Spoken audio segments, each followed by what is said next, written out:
Hey everybody, let's get into this week's programming. Today, as you can tell, we are getting into, or we have already gotten into, if you've already been to class, some more tempo back squats.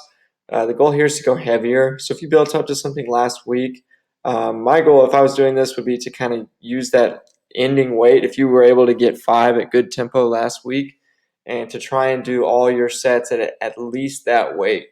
If you can, maybe increase a little bit more because we are doing one less rep than last week, but staying on the same tempo.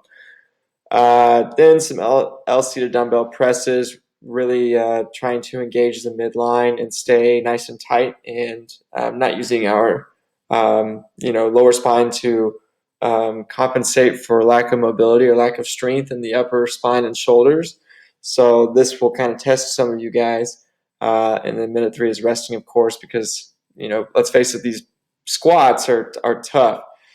B, this 15-minute AMRAP we've been building up to this kind of time frame. So the goal here, I would say, is to stay kind of between like 80, 85, maybe 90% pace for some of you, and just try and hold it. 20 and 15 aren't numbers that should be broken up that much. You might have to break them up in your later rounds. But for the most part, we're just trying to hold that pace as best we can. As you can tell, we've also got a bunch of masters workouts this week. That's because this week is the first week where our masters and regular classes for both the 6:30 a.m. and the 7:30 p.m. time slots, just Monday through Thursday, those masters and regular groups are combined for those 2 time slots. Again, that's just Monday through Thursday, not Friday. But it gives you all a few more class options, especially if you're usually coming at that time frame. As you can see, the workouts are very similar, so there shouldn't be a whole lot of confusion or overlap. There should be a lot of overlap with time frames and all that, so it'll make it a lot easier on the coaches and easier for you as an athlete. Sorry, I got off track. Tuesday, power clean clusters. So we just built up to a clean and jerk. Now we're kind of breaking it back down, and we're really going to be working more on the power clean as it applies to like a workout type scenario. So like heavy reps in a touch and go fashion. That's what we're doing here. So really, you're popping out 9 heavy reps within like 45 seconds, right? Because you're taking about 10 seconds between each rep.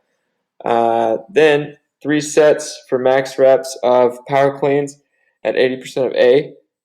60 seconds of burpees to a pull-up bar. So that's really just to kind of get you all the way open as far as on your extension of the top of the burpee. And then 60 seconds of max box jump overs. And lastly, 60 seconds of a rover calories. Masters is very similar.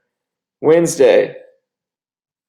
So we're going to kind of be alternating between overhead pressing, so vertical pressing, and horizontal pressing, like bench pressing. So this week we're throwing in push press because we haven't used it in a while. We've been doing presses. We've also been doing jerks, but we've been neglecting the push press, which is a great tool to really teach you to drive the weight through your legs and hips, and really get that connection between hips and arms, or quarter extremity, which we call it. More weighted pull-ups, heavier ideally than last week, and then some dumbbell Romanian deadlifts. So we're also throwing in that posterior chain accessory work, which we've also been throwing a lot of since we ended our deadlift cycle. So our 500 meters are now going to be 250 meters, and the goal here is to go fast and be sustainable. So about 95%. This is the you go, I go method, meaning once your partner's done, you hop right on there. And your goal is to stay at the same pace, not to fall off. So as high as you can for at least 8 to 10 sets.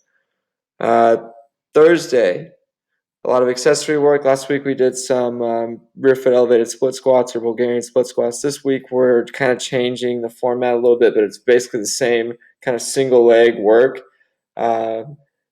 Box step ups with a kettlebell double front rack to kind of engage your midline, and then ring push ups with a turnout at the top, and you'll kind of see what this is about when we go over it, and then some barbell bent over rows.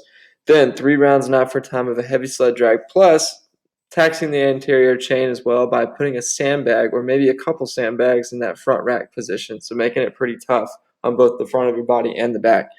Jefferson curls, make sure you watch the video on these. These are supposed to be light, especially if you've never done them before, which I'm guessing a lot of you probably haven't. I just started throwing them into my programming, and I really like them, so I'm going to try and or we're going to try and get you guys to do them as safe as possible. Then 10 Turkish get-ups for more accessory work to the shoulder and midline. Friday, some snatch work. So we're throwing in this. We did some overhead squat work. We did some snatch work. Now we're going to be doing some snatch work with some snatch balance work. So kind of like a dynamic overhead squat. And it's a movement that we always do in our warm-ups if you're kind of looking at that and don't know what it is.